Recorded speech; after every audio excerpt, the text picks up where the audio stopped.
Hello, everybody, and welcome to our Emerging Technologies and Creativity Research Lab 2019 Speaker Series.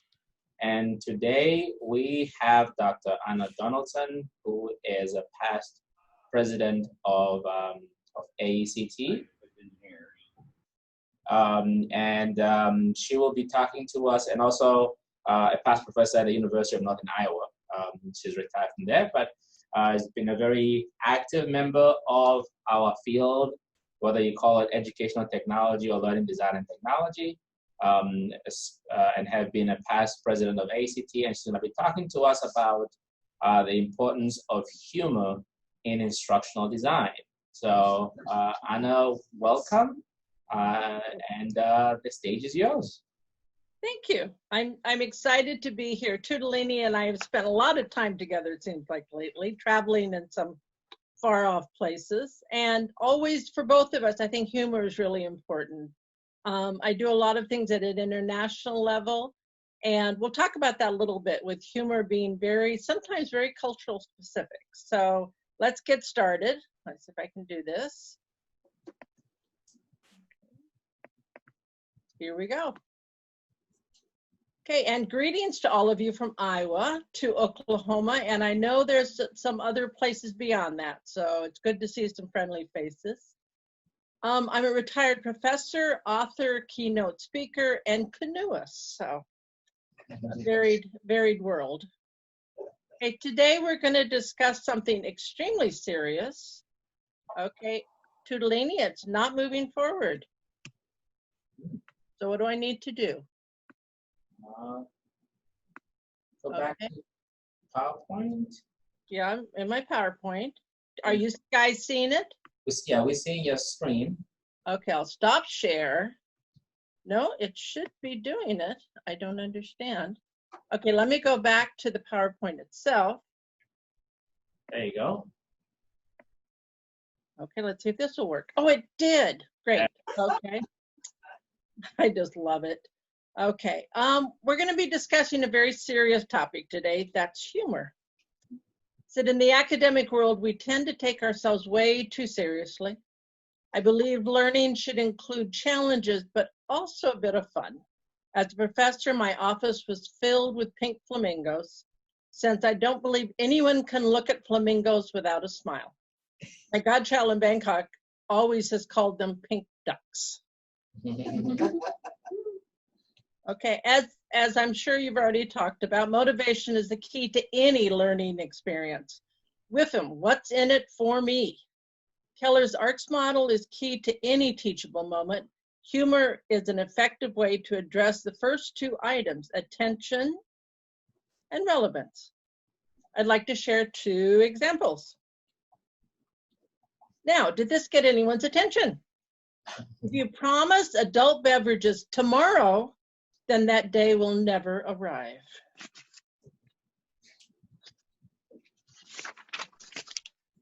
Okay.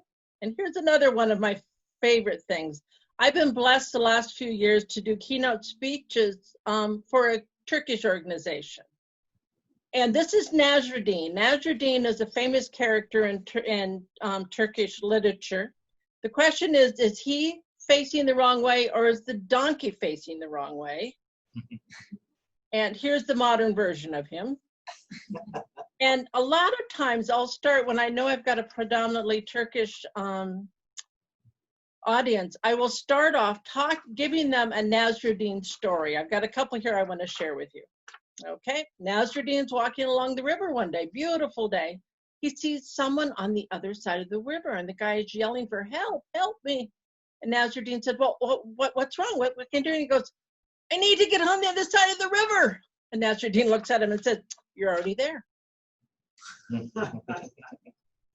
So too often we already know the answer, and we're pushing really hard to find an answer when we're already where we need to be.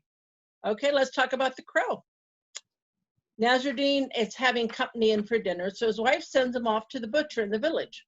So he finds this beautiful roast, and he's carrying it home in his hands, and all of a sudden a crow comes down, grabs the roast, and flies off. And Nasruddin starts laughing hysterically, pats his chest, and said, you might have the roast, but I have the recipe.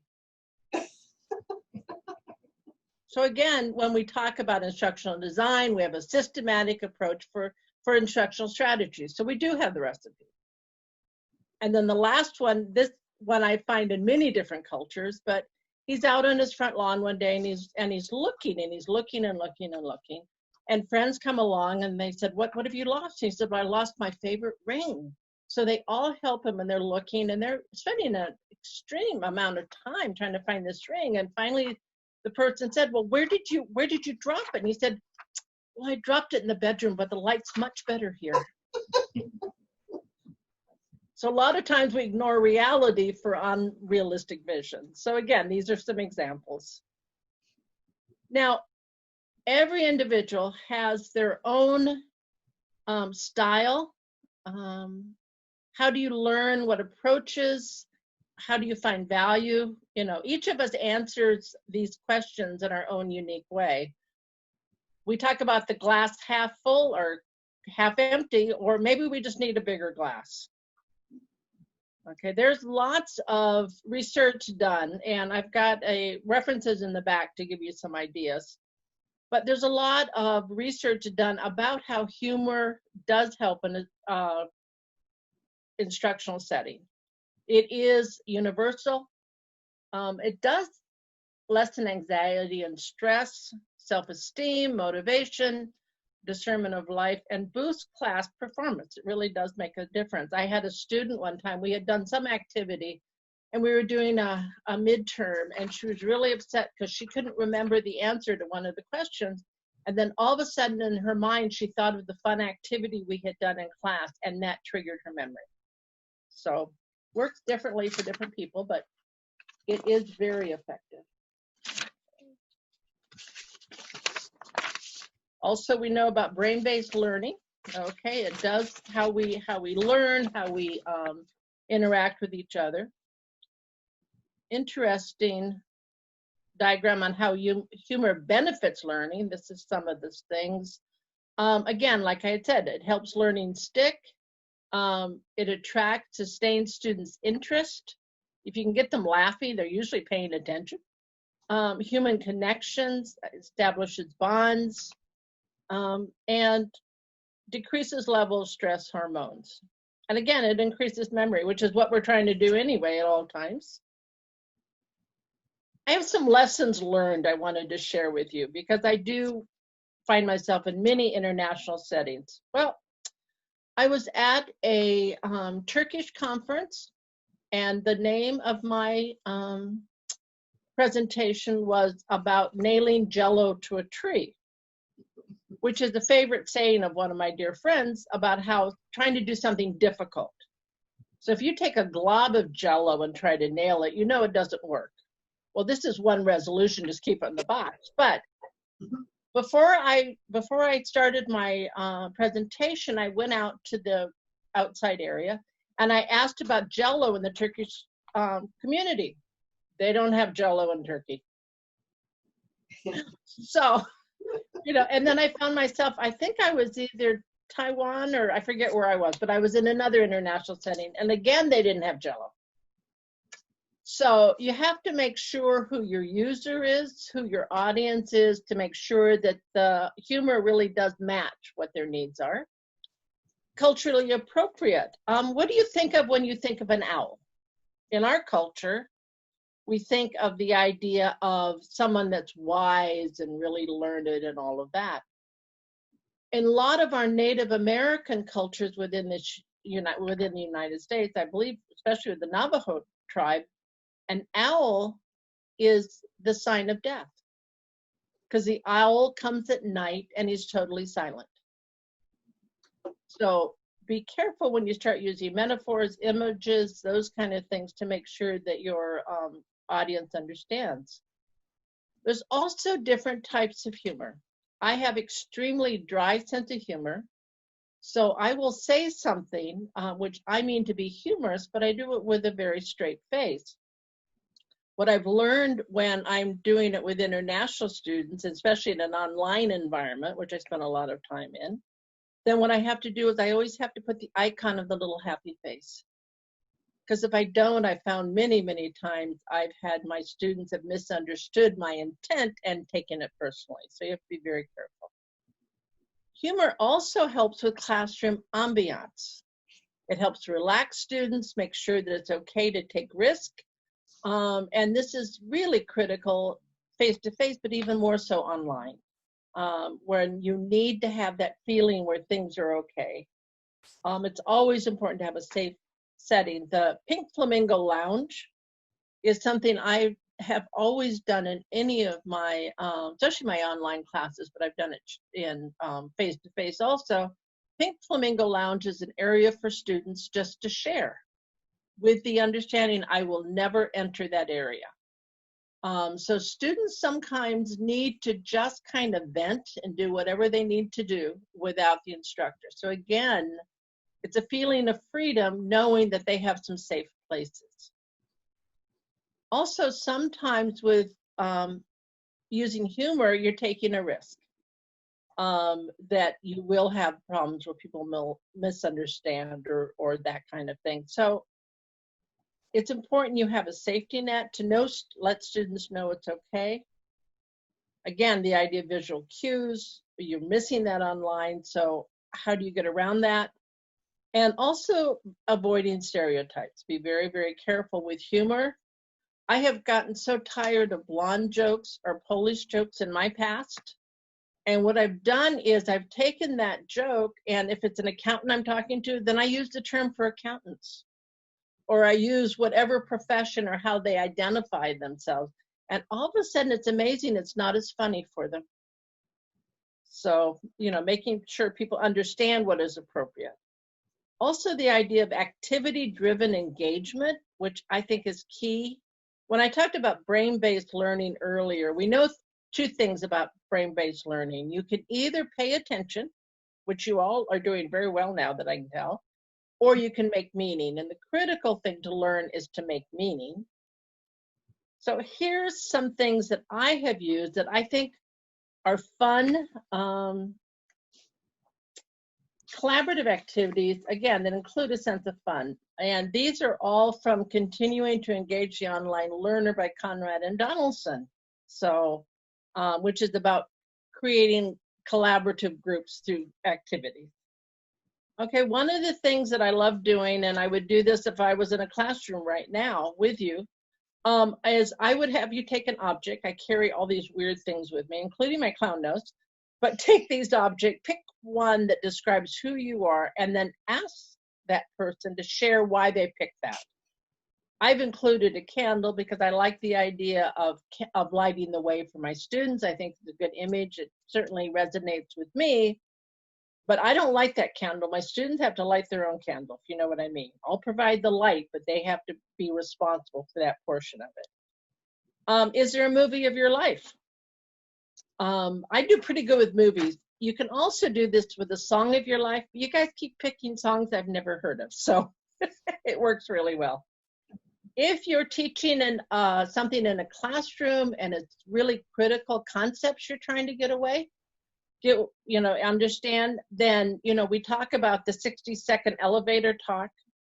Now, I've actually had the students create a 60-second talk. We go into the elevator and we ride up and down 5 flights. Doesn't sound like much, but you need to know I'm extremely claustrophobic. So this is a challenge for me. But again, just making it real, having fun. Here's another one, and Tutalini, you might want to try this sometime. It's a focused listening class. I find in any class, you have, you're getting maybe 10-15% of the people at any given time. So what I'll do is I'll break the class down into 4 parts. One is to listen to the things that are being presented that they agree with. The second group looks at what are the main concepts we're talking about. The third group is what questions do you have? And the fourth group is, can you provide examples to support what's just been said? It's a great way, it's a fun way for people to share, and it really does focus their listening. And again, it helps them make meaning out of what you're talking about. The hot air balloon activity, okay? Before I put people in groups, because I love working collaboratively, I think it's critical. The idea is your team members are in a hot air balloon. Everything's going fine. It's really good. And all of a sudden you start losing height and you start going down. And one of you's got to go. Yes. Now, I don't want you to figure out who you're going to throw out.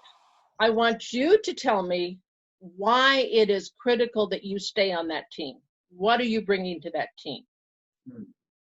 Whole different way of looking at this, which is really good because I can find the leaders, I can find those folks. I had one student that spent all weekend apparently online researching hot air balloon maintenance. They were prepared to save us no matter what happened.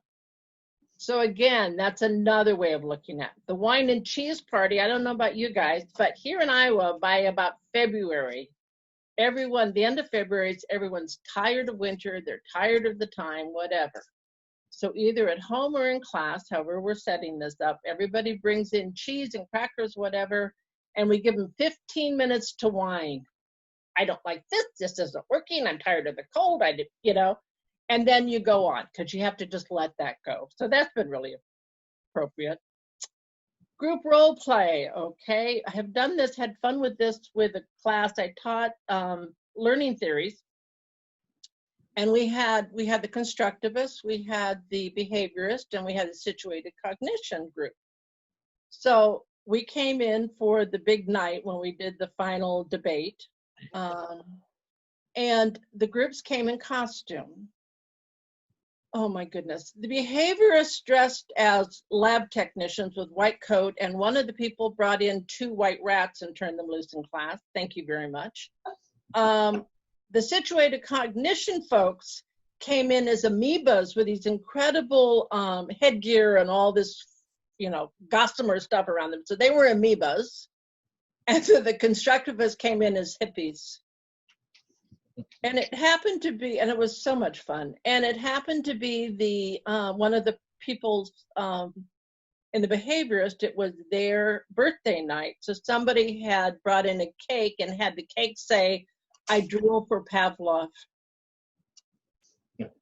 So it was just an amazing thing. I found when you're ever in a classroom setting, that if you can get people wear costumes, even beads or a hat or something, it doesn't have to be a major thing, but all of a sudden it releases them so they're more willing to share and to be more vocal. Very interesting. And the dollar store is always fine. You send the group loose, they get $1, take their own little dollar, they go into a dollar store and find something in that store that represents a concept that's coming out of that class. And So, I've got a question. What's that? Can you hear me okay? Yeah. Okay. I'm making notes. There's a lot of really good activities here. Are these the type of things that you would do with a small class, or could some of these work in a larger class as well? Works both ways. What's the typical class size you usually teach? It depends. I've done 30 and I've done 6. Okay. What usually happens is the smaller group is, even though I come from a technology background, my rule was I would never teach PowerPoint to freshmen, but I would have undergraduates, seniors in class, or I'd have graduate master's students or doc students. Okay, thank you. So and what it just simply means is you make them in smaller groups. Like with teams, I like having odd numbers. 3 to 5 works fine for me. The odd number seems to work. Also, I select the teams, do not allow students to do the teams. So that's another thing. What? Why is that? Well, because what's going to happen is they won't have the diversity. If they pick all their friends, they're not going to have that diversity. And they're not going to have a new insight.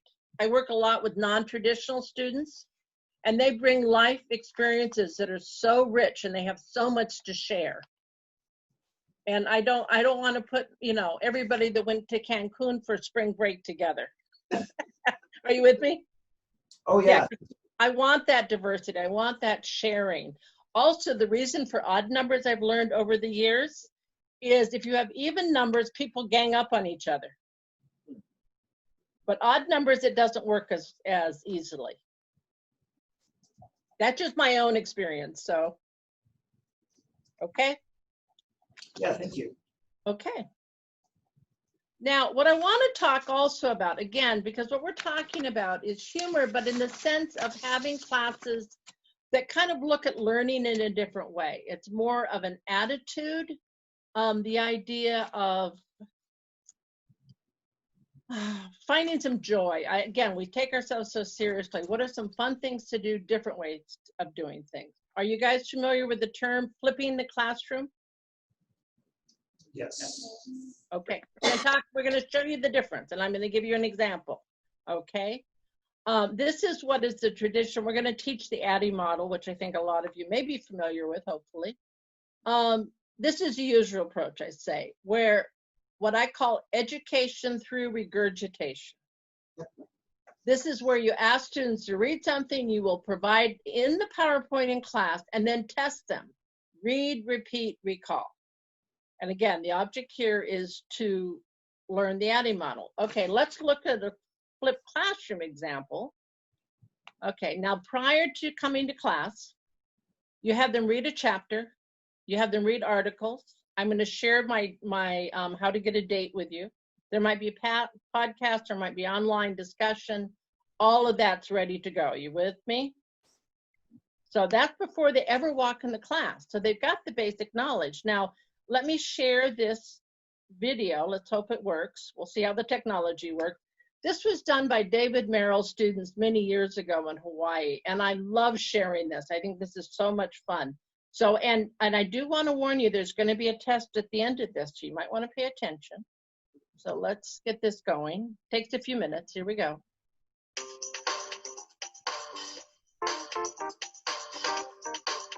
How to get a date using ADDIE.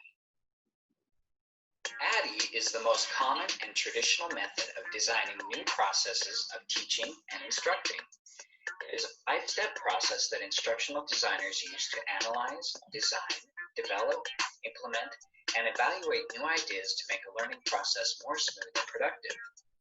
Today, we're going to teach you the ADDIE model by demonstrating how to get a date. In the ADDIE model, analysis is the first step. We must first figure out what the objectives are, who the target audience is, what the learning environment is, and set deadlines or timelines. You must also decide what the problems are that need to be fixed. This is Eugene. His objective is to ask someone out. His timeline? He needs a date by next weekend for the school dance. His learning environment is his campus. In the analysis process, he discovered a few problems that he needs to fix. Eugene figured out what his objective was and realized he needed to change his looks and a few habits before the school dance.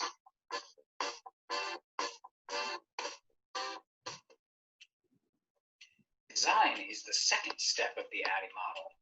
During the design phase, you set specific goals and create a strategy for accomplishing them. You also think of new ideas.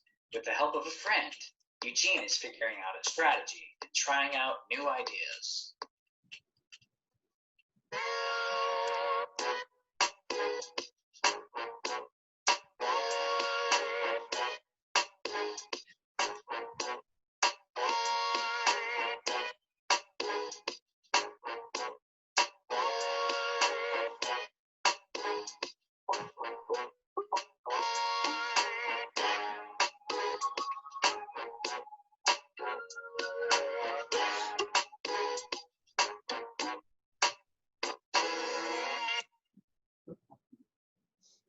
Development is the phase where you gather and practice ideas that were made in the design phase.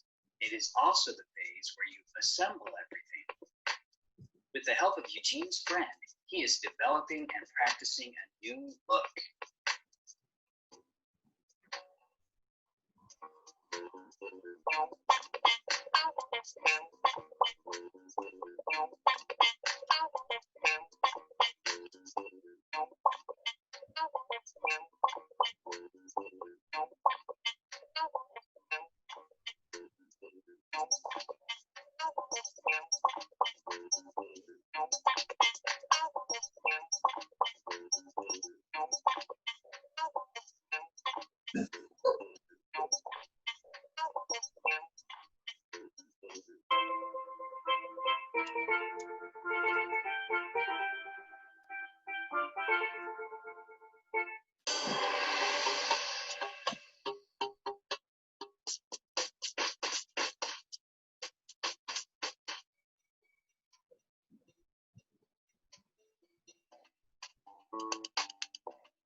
Step 4 is implementation. Implementation is when your designs and hard work are presented to the desired audience. In this phase, all the training and hard work are put to use.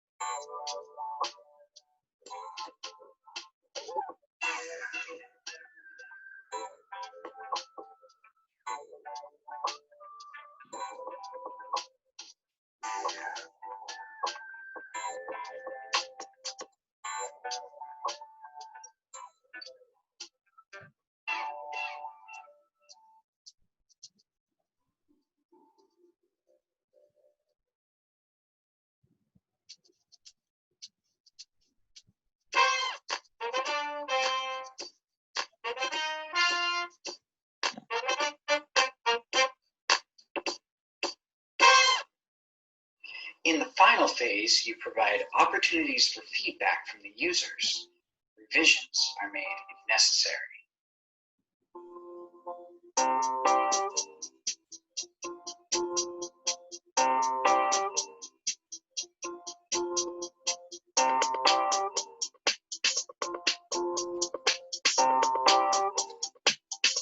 ADDIE, improving instructional design for whatever your needs may be.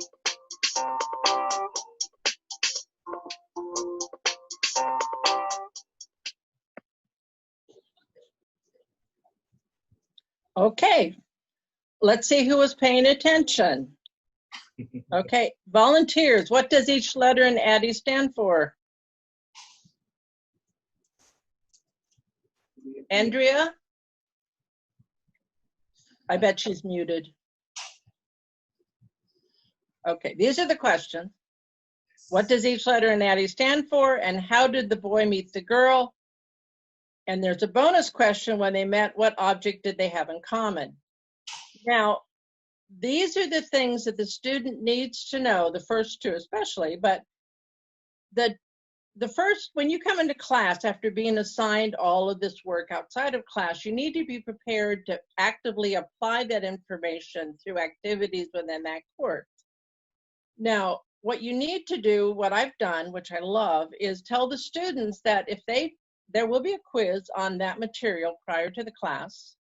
If they do not succeed with that quiz, they are marked as absent and asked to leave. Because what happens is, if they are not prepared, then everybody else in class has to spend the time getting them updated, and you don't have that activity time for making meaning. This always panics people, but it only has to happen once in a classroom. You tell them up front, this is the way it's going to be, and then you follow through on it. So again, a different way of looking at it. So I have final thought for you. Always a final thought for takeaway. Using humor in a classroom setting is not so much about the jokes, but about creating a free and comfortable learning space that encourages creative innovation and a sense of joy when it all comes together. Okay, questions? And then here is my, let me go get out of this. Here's my, this is where you're gonna find me when I'm not traveling, speaking, or writing. This is where I'm at. I do have references, and let's get out of sharing and get back so we can talk. Okay, and we got grab some people in the mix. So what questions do you have about this? Dr. Donaldson, not so much a question, just a comment. I really appreciated that you said humor isn't about telling jokes, but creating a comfortable space for learning and collaboration. And yes. I think, in my experience, if you create that space, then humor, it's more likely that students will feel comfortable being a little humorous. But I've tried to take the joke approach, and it often backfires. So I just I can relate to what you said. I appreciate bringing that up. Yeah. Well, most of us are not good joke tellers. You know, it's just it's a skill, And plus, you need to know your personality and what you're comfortable with. The idea of being comfortable, I think, is critical for any learning. So often, and especially when I work with international students, they've grown up in an environment where they're not encouraged to talk. You know, they just sit in the back, they take in whatever the instructor says, and that's it. And they're not allowed to have that interaction. So I think displaying a sense of fun, of whimsy, whatever you want to call it, encourages that kind of thing. I once was in a presentation with a student from Singapore, and I said something and she started screaming, and I thought, oh my God, she's having an attack. I didn't know what was going on. And she was reacting to my comment, and my comment was, just because you say it doesn't mean they learn it. And she had never thought of that. That had never dawned on her before. You know, you can't force anybody to learn. I can't make you learn, but I can create a safe environment where you're encouraged to go after that knowledge for yourself. You know, we talk about the paradigm shift, but we're putting more and more responsibilities on our students for their own personal learning, where they make meaning out of it. But you know, good, again, it's being able to have that looseness. I had one of my students who was so funny. They said the thing that they really appreciated with me in a learning situation was that I was willing to take risks. I was forcing my students to take risks, put them in uncomfortable places they had not been before, but I was always the safety net. They were really surprised or encouraged by the fact that I always did it without a net. Which kind of defines who I am. You know, willing to take those risks, and if it doesn't work, it doesn't work, and you try something else. But again, it's having that freedom of doing it. So, and trying different things, getting the students to trust you and to feel comfortable. So, any other thoughts? Yes, go ahead.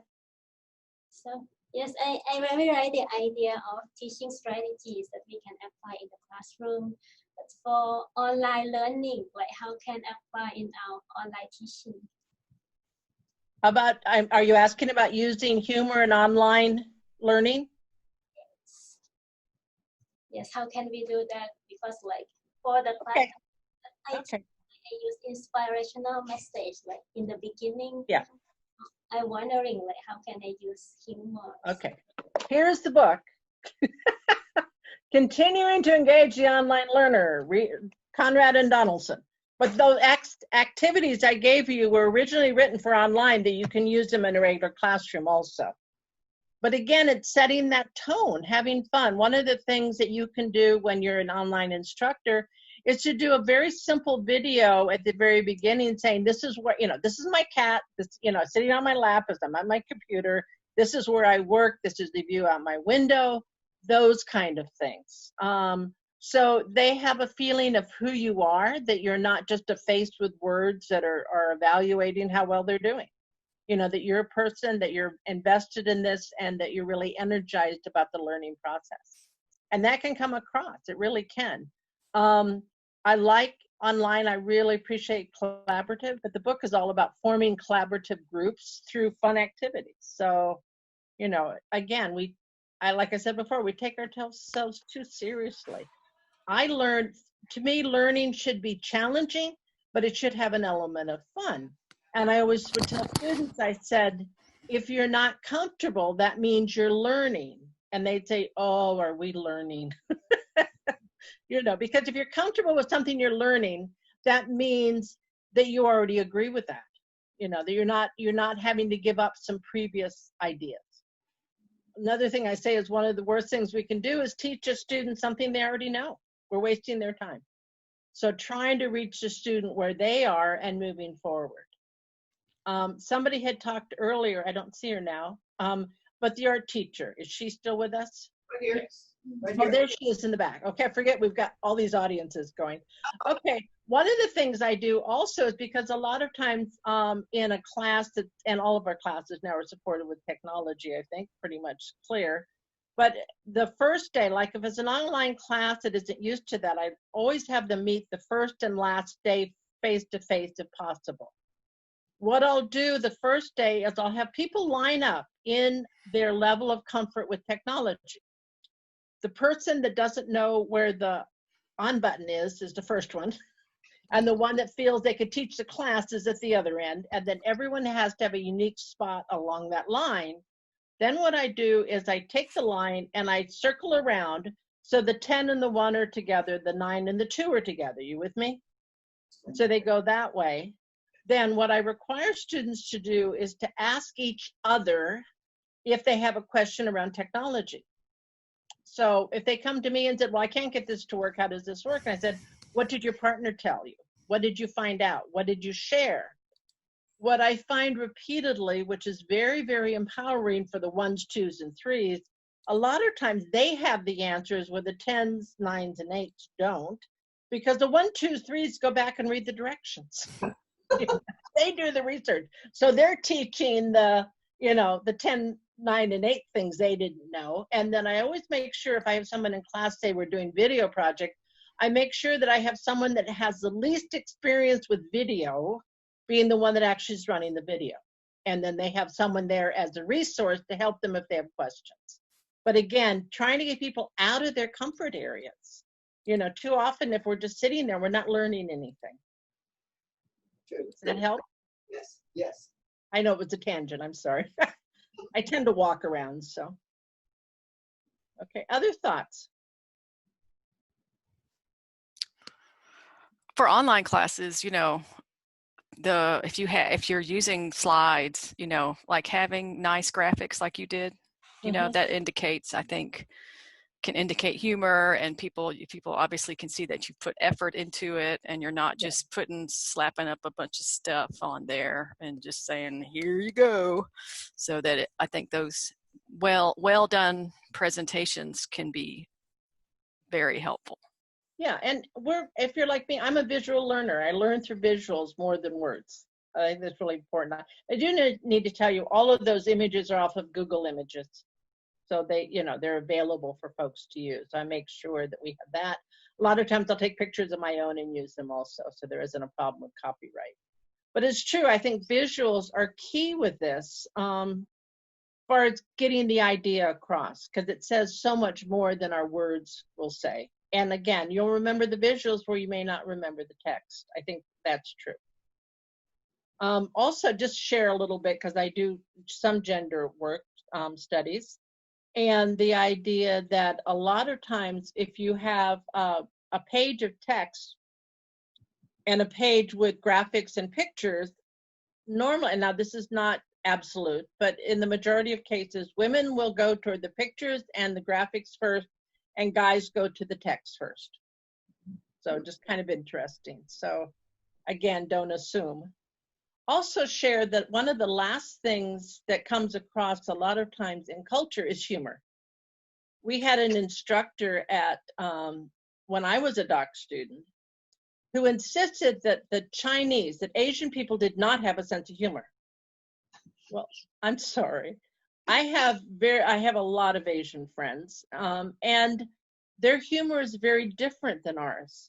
British humor is very different than American humor. But Asian humor, they really like to play with words, and they're really craftsmen working with words and playing and all that sort of stuff, which I think is a much more advanced humor level than we have in our states when we have, bodily functions as our jokes. Very different. So, yeah. Thoughts from you guys? How have you seen humor used or not used? And I wonder if you can talk a little bit about any of the pushback that you have received using some of these approaches, because so far, for most of our lives, we're taught that education is supposed to be a serious thing. So being told that it can be actually fun can be a bit disruptive to some people's traditional way of learning. So any sort of pushback that you have received? Yeah, we have. My dear friend Kay Persikides, who's also a past president at UCT, used to call the term silverbacks. Do you know in the gorilla tribes is the dominant gorilla and whatever, and they're the ones that are the silverback is pretty much. And every once in a while, you'll find a professor who's been in his role for many, many years and is not open to change because what he's done works for him. But that's what I call the silverback. So I think that's part of what you're talking about. As far as pushback, trying to think, I've had students, again, my problem is international students that don't understand a dry sense of humor. So I'll say something with a straight face and they'll take me as being very serious about what I'm saying. And that's not what I mean at all. And then I've got to go back and try to backpedal and make sure people understand. I think sometimes because I use humor so much and just who I am and what I do, that I think some people may underestimate me in some ways, that I'm not very serious. Though I do have the research agenda, I do have the publication, so I'm doing those kind of things. So I don't know if people always believe that. I'm trying to think what else. Yeah, it's you know, the older I get, the less I worry about what other people think of me. That's one of the joys as you age. It's letting things go. You know, it's just wonderful. So that's kind of fun. Something we've got a few minutes here talking about, can I talk about a little bit about transformative learning, transformation? Sure. I believe, yes. I agree, Susan. This is a good one. I love this story.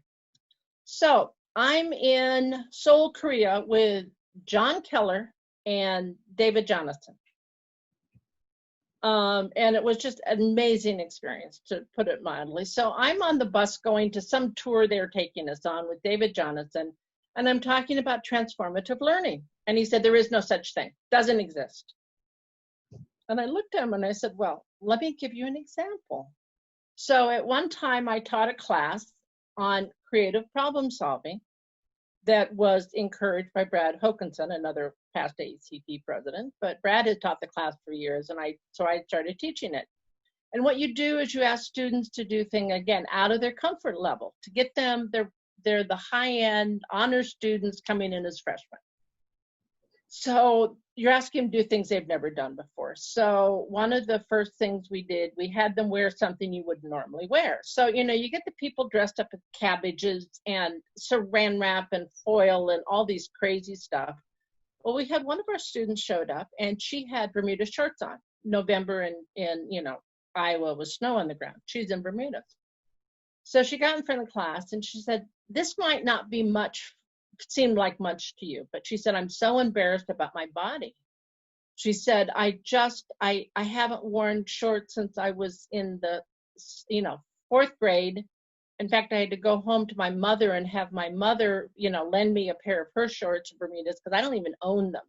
And she said, I can't tell you how uncomfortable I am in shorts today. And everybody goes, oh, you're fine, no problem, whatever. So that was the first or second week. So by the end of the class, the final project was to do something so out of their comfort zone, something that was so extreme. I said, find something really extreme and go one step further. So this student chose to do nude modeling for an art class. She said the first hour, she said she was uncomfortable, you know, standing there naked with all these people drawing her. She said the second hour, she realized that her body did not define her. Her heart and her brain and her soul is what defined her. Now, I'm reading this in her journal and I'm sobbing. It just hit me so hard. And I said, you know, you've learned a lesson that most women go to their grave without learning. And this is, you know, 19-year-old kid. And I turned around to Jonathan and he looked at me and goes, yep, that's transformative learning. So we can do those things as instructors. That's what I like. And it's just finding what you're comfortable doing, what is your personality, what you know, and being able to take those risks. Right? That's the whole thing, is the risk taking, I think. Innovative, creative. I always say I've always been the activity queen. I love coming up with activities, whether it's online, you know, with a group or whatever. And I always said those activities come through me, not from me. So I've been blessed over the years for sure. Yes. Anna, Yeah. I was going to say, I think it's important that we have more curiosity, that our curiosity level's higher than our concern for risk taking. But I have no idea how to measure that. That's something I've got to do before I retire. So if you get bored, let's work on that. Yeah. I like it. I like it. But that is, it's just, I had done, as a doc student, 20 some years ago, and I had done a study about using technology in a classroom. And I looked at pre-service teachers and classroom teachers, K-12 environment, and then the methods teachers at university. And what I discovered, the folks that were most willing to use the technology were the students, but the next in line were the classroom teachers. But for those that actually, everyone talked about technology, it's so important, whatever. The ones that actually used it were the risk takers. They were not rewarded. They got in all sorts of situations. It was not a positive, but they believed it made such a difference that they were willing to take that risk and push it. And I think that's part of what it is about going that next level, like you had said, that energy or curiosity or the joy of teaching. I just, that's part of that. Other questions? We've got people quiet. Well, Penny is encouraging Susan and Anna to do that study instead of waiting until retirement. So. Thank you. I have nothing else to do in my life. It's fine. Can I share? I brought the other book. Do you guys know about this one? It's upside down? Turn it. Thank you. Ah. Yes, yes. ACT members, this is free for you, free access, just to let you know. But again, looking at women's stories, women in the field, that's my latest thing. I just did a presentation at ACT about women in Nigeria in higher ed and the obstacles they go against and what they face. And it's came out of my study about women in higher ed and what we've had to fight for so many years. I was computer programmer over 50 years ago and would be the only woman in the whole, setting many, many times. So it's been a long haul here. So, but important stuff. Yes. So anything else? Other questions? All right, well, we are coming up to an hour, so I'm gonna say thank you very much, Anna, for spending your time with us and talking to us about the importance of humor and for us to stop taking ourselves seriously. Yes. I had an instructor who once said learning is supposed to be painful.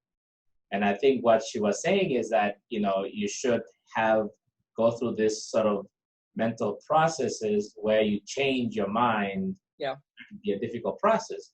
But I think what a lot of the people from the class took away is this idea that it's supposed to be this serious and painful thing that you can't have fun doing it. Yeah. So I appreciated your presentation in sort of shifting us to the other side, that it is okay for us to laugh while we're learning. I'm only disappointed that you didn't bring your clown nose, but I hope you find that. I will look for it. I found it when I agreed to do the session, and then now I can't find it. So I will make a mission to do this. So thank you and thank you everybody for attending, and we'll be having another one of these session next month. So thank you. Okay, take care. Thanks, Anna. Thank you.